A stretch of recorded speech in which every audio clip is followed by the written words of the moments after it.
మనమందరం కూడా ఒక కుటుంబం 35 ఏళ్ళు 40 ఏళ్ళుగా కలిసి ఉన్నాము. చాలా మంది చిన్న చిన్న పిల్లలకి వచ్చి వాళ్ళు చాలా పెద్దవాళ్ళు అయ్యారు. మీ పిల్లలు కూడా డాక్టర్లు అయ్యారు. చాలా మంది మన ఆర్ఎంపీ డాక్టర్ పిల్లలు కూడా డాక్టర్లు అయ్యారు. చాలా సంతోషం.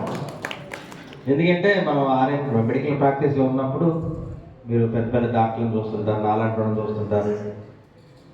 మన పిల్లలు కూడా డాక్టర్లు అవ్వాలి, వాళ్ళు కూడా బాగా చదువుకోవాలి. ఇది తప్పనిసరిగా మంచి ఆలోచన ఆశయం ఉండాలి.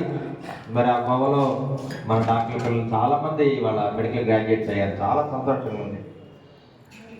మనం ఎప్పుడు కూడా నేను 5 ఏళ్ళుగా మీకు చెప్తా ఉన్నాను, విలేజెస్లో విలేజ్ క్లినిక్స్ పెడుతున్నారు, దాని మీద మనం పోరాటం చేద్దాం. ఆ విలేజ్ క్లినిక్స్లో మన లోకల్ ఆర్ఎంపీ డాక్టర్లకే రిక్రూట్మెంట్ ఇవ్వాలి. ఎందుకంటే ఆల్రెడీ మనకి ఫస్ట్ ఎయిడ్ సర్టిఫికేట్ ఇచ్చాం కాబట్టి మన ఆర్ఎంపీ డాక్టర్లందరూ కూడా ఫస్ట్ ఎయిడ్ సర్టిఫికేట్ ఇచ్చాం కాబట్టి విలేజ్ క్లినిక్స్లో మనమే దగ్గర ఉందాం. ఇందాక వారు చెప్పినట్టు పెద్దలు, ఆ విలేజ్ క్లినిక్స్కి వెళ్ళి మనమే వ్యాక్సినేషన్ వేయచ్చు, టీకాలు వేయచ్చు, ఫస్ట్ ఎయిడ్ చేయొచ్చు. ఇవన్నీ కూడా మనం చేయడానికి అవకాశం ఉంది కాబట్టి మనం దాని మీద పోరాటం చేద్దామని 5 ఏళ్ళుగా నేను మన వాళ్ళతో చెప్తా ఉన్నాను. కాకపోతే ఆ గవర్నమెంట్లో మరి మన వాళ్ళకి కొద్ది స్పందన లేకపోవడం వల్ల నేను ఎప్పుడు కూడా వీళ్ళని పోరాటం చేస్తాను ఉన్నాను. ఎందుకంటే మనకి స్థానం పోయిన తర్వాత మళ్ళీ అక్కడ కష్టంగా ఉంటుంది.